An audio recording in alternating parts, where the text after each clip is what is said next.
Hello everyone, আসসালামু আলাইকুম। Welcome back to my YouTube channel প্রকৃতির সন্ধানে। নয়া দিনের নয়া ব্লগ সবাই জানালাম শুভেচ্ছা, ভালোবাসা, অভিনন্দন। সুপ্রিয় দর্শক, আজকে আমি আপনারা লাগি লই আইছি নতুন একটা ভিডিও। আশা করি আজকে ভিডিও আপনারা ভালো লাগবে এবং আপনারা যখন ভিডিও দেখবা কোনো স্কিপ করবা না, স্কিপ ছাড়া ভিডিও দেখবা। যদি একান্ত নাও পারেন তাহলে কমপক্ষে 5 মিনিট আপনারা না টানিয়ে দেখবা। আপনার কাছে অনুরোধ রইল, যদি ভিডিও টানিয়া দেখিলেন তাহলে ধারাবাহিকতা হইতা না, সৌন্দর্যতা হইতা না, আর আমার কষ্ট করার কোনো সার্থকতা হইতাম না। তো আপনার কাছে সবসময় আমার অনুরোধ থাকবো আমার ভিডিও দেখার লাগে। তো আজকে ভিডিওটা বিশেষ করে শুরুটা কি শেষ পর্যন্ত দেখবা।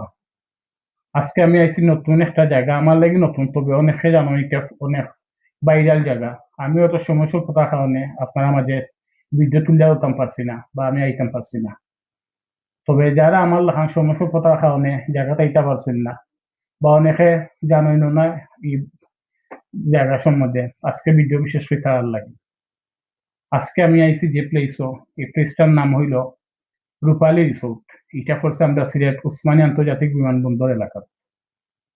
খুব সুন্দর নান্দনিক একটা স্থাপনা, যে স্থাপনাটা তৈরি করা হয়েছে ছোট একটা লঞ্চের ডিজাইনে। আর সাইটে যে ভিউ, দৃষ্টিনন্দন একটা ভিউ, দুইটা মিলাইয়া অসাধারণ। তো আপনার কাছে আমার অনুরোধ থাকবো, আপনারা যখন সুযোগ পাইন এই রিসোর্টটা ঘুরিয়ে যাইবা। যদি আপনারা আড্ডা দিতে চান, নিরিবিলি একটা পরিবেশ থাকতে চান, তাহলে একটা সময় চান বা সুন্দর একটা ভিউ দেখতে চান, আমি মনে করি রূপালী রিসোর্ট আপনার লাগে একটা বেস্ট জায়গা। আমার খুব ভালো লাগছে যে এখানে ভিডিও করছি, বিশেষ করে আমি যখন দেখছি আপনারাও দেখাই বা আপনারা এই সম্বন্ধে একটু ধারণা দিই, যাতে আপনারা আগ্রহ বোধ করেন এবং এই জায়গাটা দাঁড়িয়ে একটু সময় কাটাতে পারেন পোর্টাল লাগে। তো এই রিসোর্টটা হইছে আমরা সিলেট আন্তর্জাতিক বিমানবন্দরের যে প্রবেশ পথ, এটার ঠিক উল্টা দিকে যে রাস্তা ঢুকছে, ও রাস্তায় কিছু ভিতরে ঢুকিয়ে দেয় বা আতর বামে একটা ছোট মোটো ব্রিজ আছে, আবার ডাইনে একটা রাস্তা আছে। তো আপনার ব্রিজে দিন না গিয়া আতর ডাইনে যে রাস্তা ঢুকছে, ও রাস্তায় ঢুকিয়া একটু সামনে গেলে আপনার একটা পাইবা রূপালী রিসোর্ট। দৃষ্টিনন্দন ভিউ উপভোগ করতে হইলে এটা একটা সুন্দর একটা প্লেস। সেই সাথে এখানে খাওয়ারও সুব্যবস্থা আছে। খাওয়া বলতে ফাস্টফুড আইটেম, তারপর কোমল পানীয়, ওগুলাও পাইবা। আপনার যদি অর্ডার দেন তো সাথে সাথে তারা আপনারা গরম গরম খাবার পরিবেশনা করবা, তবে একটু সময় দিতে হইব।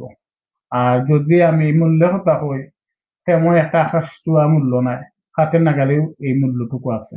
আপনারা আইলে বা খাইলে দেখতে পারবা, বুঝতে পারবা। এই যে দৃষ্টিনন্দন একটা রিসোর্ট, এখানে যদি যে কোনো সময় যদি আপনারা আইন, আপনারা খুব সুন্দর একটা সময় পার করতে পারবা। বিশেষ করে বন্ধু বান্ধব আইলে যারা আড্ডা বলা হয়, আমি মনে করি আড্ডা দেওয়ার লাগে একটা সুন্দর পরিবেশ এবং সুন্দর একটা স্থান। আপনারা হয়তো অনেকেই অবগত আছেন যে এখানে বাইশটিলা নামক একটা জায়গা আছে, যেখানে মানুষ নৌকা ভ্রমণ করেন।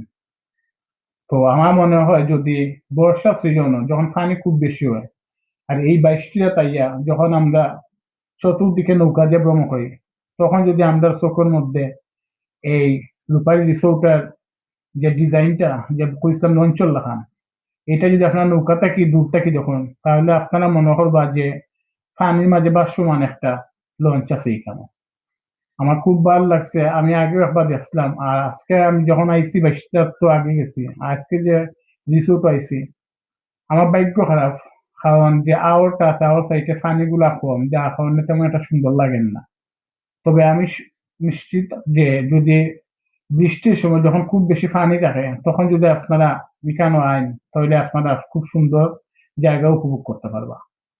তারপরেও মন্দ না, বিকেলের বেলা যে সন্ধ্যার সময় যে সূর্য ডুবার সময় এলে যে একটা দৃশ্য দেখা যায়, মানে দৃষ্টিনন্দন পাওয়া যায়, এত সুন্দর লাগে, মন মুগ্ধ হয়ে যায়। তো আমি আপনারা যখন আইবা চেষ্টা করবা যে বিকালের শেষ দিকে আওয়া, তাহলে আপনারা সুন্দর একটা ভিউ উপভোগ করতে পারবা। তো আজকে আমি আর বেশি কথা বাড়াইলাম না, আপনারা আমার ভিডিও উপভোগ করুক। আর যে যেখান থেকে দেখলা, আপনার সব ভালো থাকুক, সুস্থ থাকুক, নিরাপদ থাকুক। আবারও দেখা হইব নয়া কোনো দিনও, নয়া কোনো ব্লগ। আমার লাগি দোয়া করবা, আমি আপনার লাগি দোয়া করি। আসসালামু আলাইকুম ওয়া রাহমাতুল্লাহি ওয়া বারাকাতুহু।